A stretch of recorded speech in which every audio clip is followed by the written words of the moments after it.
Collabé, là. Mais parce que quelque part, très franchement, il dit des horreurs donc pour alimenter un fonds de commerce politique. Mais dans le contexte de notre pays, de notre société française, on n'a pas le droit de faire ça quand on est un responsable politique. Je suis désolé de le dire. À un moment donné, il y a des choses qui sont au-dessus des fonds de commerce des uns et des autres. Et là, quand il dit la piste terroriste d'intégristes est écartée, mais pas du tout. Elle n'est pas écartée puisque le procureur de la République aujourd'hui est en contact avec le parquet national antiterroriste en permanence. Ils sont en train... Qui n'est pas saisi, on le rappelle. Qui n'est pas saisi, mais qui est au contact des informations et qui peut l'être à tout moment. Voilà. Donc, à 11h06, là, c'est pas il ne faut pas dire n'importe quoi. Il y a une perquisition qui a été effectuée au domicile. Il y a sa femme qui est en garde à vue. Il y a d'autres personnes qui seront entendues. Il y a des analyses donc de ces réseaux sociaux. Donc, il y a des collègues de boulot qui vont être interrogés. Laissons les institutions républicaines donc, qui sont en charge de l'enquête travailler sereinement. Tirons les conclusions une fois que nous aurons les éléments. Arrêtons de diaboliser une communauté dans son ensemble, la communauté musulmane dans ce pays, qui est la première ciblée par le terrorisme parce qu'elle est confondue, parce qu'à un moment donné,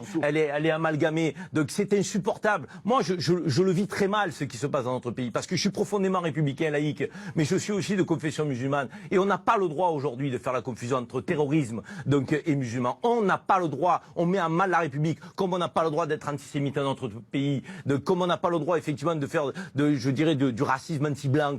Et tout ça existe. Soit alors on se laisse aller et on est sur la pente descendante d'une société française qui se regarde à la défiance, où on fait attention les uns les autres en fonction de nos histoires, de nos croyances et autres. Soit à un moment donné, on dit il y a des choses qui nous transcendent, il y a des valeurs plus fortes. C'est la République, c'est la laïcité. On ne faillira pas et on va tous combattre le radicalisme. Mais il y a le ras-le-bol et la colère aussi des gens. Oui, mais ça, vous comprenez, Karim? Ça ne doit pas ouvrir la porte à tout et n'importe quoi. Le ras-le-bol et la colère. Parce que le ras-le-bol et la colère, nous sommes tous frappés par le ras-le-bol et la colère quand on a vu ce qui s'est passé hier. Tous, quelles que soient nos origines, quelles que soient nos croyances, on ne peut pas accepter qu'au sein même de la police nationale, quelqu'un prenne une arme et tue ses collègues. Ça n'est pas acceptable. Cette corporation, elle est symbolique pour la République. Mais comprenez que quand une heure après, on nous dit « Ah ben oui, mais il est converti et il est musulman » Non mais vous comprenez ce que ça crée dans la population. Ça crée un lien qui est inacceptable. Ben voilà, ça crée un lien qui est inacceptable. Ça crée un raccourci qui est catastrophique, qui est aujourd'hui, je dirais, un lien qui met à mal la cohésion républicaine. Oui, c'est converti. Donc il ne faut pas le dire. Alors, est-ce qu'il faut le dire ou pas ?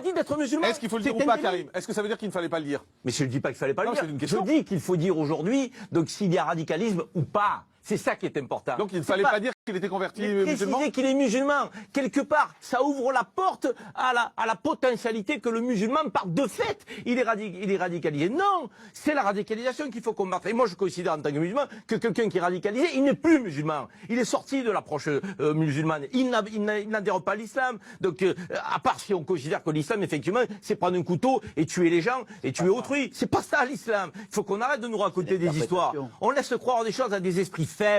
Est-ce qu'on veut alimenter des esprits faibles dans nos pays ou est-ce qu'on veut à un moment donné élever le débat, donc répondre aux vraies problématiques qui s'opposent à nous? Ce rapport de députés, il est sérieux. Si on nous dit qu'il y a 30 personnes radicalisées dans la police, il faut combattre cette radicalisation, il faut la suivre, il faut se protéger, mais des radicalisés, pas des musulmans, pas des convertis à l'islam.